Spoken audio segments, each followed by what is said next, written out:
बात करेंगे उत्तराखंड की, जहां राजधानी देहरादून में अवैध निर्माण और अवैध रूप से पहाड़ों के कटान और भूमि खुदाई जेसीबी से की जा रही है। यहां शासन प्रशासन की नाक के नीचे खुलेआम नियमों को ताक पर रखकर धड़ल्ले से पहाड़ के साथ साथ जमीनों की खुदाई का काम भी खुलेआम चल रहा है, मिली भगत से भी चल रहा है। जरा ये रिपोर्ट देख लीजिए।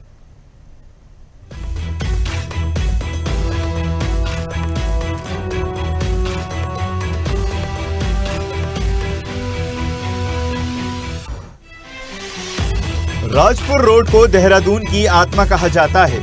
सारे अधिकारी और मंत्री इसी पहाड़ी के आगे से गुजरते हैं। इसके अलावा मसूरी देहरादून विकास प्राधिकरण के जाबाज और खोजी अधिकारी, खनन को हवा में सूंघने वाला खनन विभाग, नगर निगम, देहरादून प्रशासन और पुलिस, किसी भी विभाग को सरेआम खुल्लम खुल्ला पहाड़ का कटान नहीं दिखाई दिया। यही वजह है कि उत्तराखंड की राजधानी देहरादून में भूमाफिया बेलगाम होते नजर आ रहे हैं। शासन प्रशासन का उन पर कोई अंकुश नहीं है।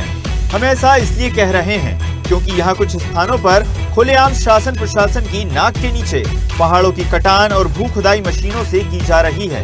ऐसा ही एक मामला राजपुर रोड के कैनाल रोड पर पेट्रोल पंप के बराबर में चल रहा है, जिसमें रात में चोरी छिपे जेसीबी और पोकलैंड से खुदाई की जा रही है। माना जा रहा है कि पहले भी इस भूमि पर कार्य करने पर तत्कालीन जिला मजिस्ट्रेट सोनिका ने पाबंदी लगा दी थी, लेकिन अब इस कार्य को करने के लिए किसके द्वारा अनुमति दी गई ये किसी को नहीं पता। वहीं जब जिलाधिकारी से इस बारे में बात की गई तो उन्होंने माना कि नियमानुसार मशीन से कोई भी कार्य रात में नहीं किया जा सकता। यदि ऐसा किया जा रहा है तो उसके विरुद्ध कार्रवाई की जाएगी। उन्होंने कहा, यदि इस तरह का कोई भी कार्य किया जाता है तो कार्रवाई करने के लिए अधिकारियों को निर्देशित किया जाएगा। यदि ऐसी कोई भी कार्रवाई अवैध चल रही है तो उस पर अवश्य रूप से निरीक्षण करवाकर कानूनी कार्रवाई अमल में लाएंगे। इसके स्पेसिफिक कंप्लेंट और इसके कोई भी एविडेंस या कोई फुटेजेस अगर अवेलेबल हो जाए so we will definitely take.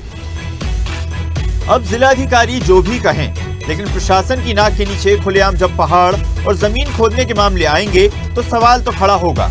लेकिन अब देखना ये होगा कि इस तरह के जो कार्य अवैध रूप से किए जा रहे हैं या किसी ने अनुमति दी है तो अधिकारियों के द्वारा कार्रवाई कब तक की जाती है। उत्तराखंड से स्टेट हेड अवनीश जैन की रिपोर्ट।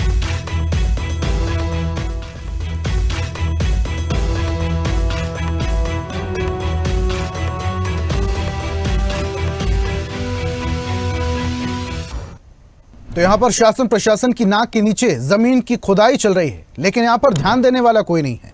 ज्यादा जानकारी के साथ उत्तराखंड स्टेट हेड अवनीश जैन जी हमारे साथ जुड़े हुए हैं, सीधा उनका रुख करते हैं, उनसे जानकारी लेते हैं। अवनीश जी, यहां पर उत्तराखंड सरकार लगातार प्राकृतिक संसाधनों को बचाने की कोशिश की कवायद शुरू करती है और भू कानून भी बनाती है, लेकिन उसी प्रदेश में इस तरीके का घोरक धंधा चल रहा है जहां खुलेआम पहाड़ों को खोदा जा रहा है, जमीनों को खोदा जा रहा है। सरकार इस ओर क्यों नहीं ध्यान देती, क्या वजह है?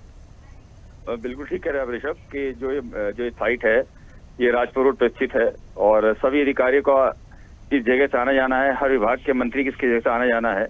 मगर उसके बाद भी इतने बड़े पैमाने पर पहाड़ को काटा जा रहा था, इसकी और किसी की नजर नहीं गई। ये बड़ी सोचने वाली बात है।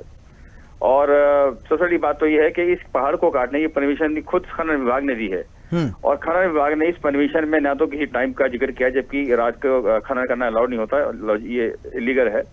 उसके अलावा पहाड़ काटने की परमिशन दे ही कैसे थी, ये बड़ी सोचने वाली बात है। तो अवनीश, इसमें किन लोगों की संलिप्तता पाई जा सकती है? इसमें कोई ना कोई बिल्डर इन्वॉल्व होगा जिसने मिट्टी पहाड़ काटने की परमिशन ली होगी और वो बिल्डर कहीं ना किसी राजनीतिक संरक्षण प्राप्त होगा और अधिकारियों की संलिप्तता उसमें साफ साफ दिखाई दे ही रही है। ऋषभ, अवनीश, जरा ये भी बता दीजिए कि यहाँ पर जो ये मिट्टी निकाली जा रही, जो खुदाई की जा रही है, राजस्व को कितने पैसे का चूना लग रहा है?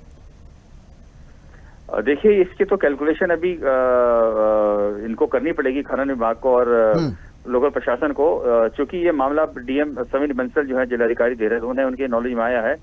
तो सूत्र बताते हैं कि रात कुछ छापेमारी भी कुछ हुई है और सही मायने में कितना आकलन, कितना मिट्टी का घनत्व, कितने घनत्व का इसमें चूना लगाया गया है, ये तो जांच के बाद ही पता लगेगा। मगर सबसे बड़ी बात यह है कि एक पहाड़ को काटने की परमिशन उत्तराखंड सरकार का खाना विभाग जारी कर रहा है। वो भी तब जब प्रधानमंत्री जब अभी उत्तराखंड के दौरे पाए थे तो उन्होंने सबसे अपील की थी कि 12 मासी तापो घाम, यानी कि 12 महीने उत्तराखंड में आइए और यहाँ पे धामों के दर्शन कीजिए।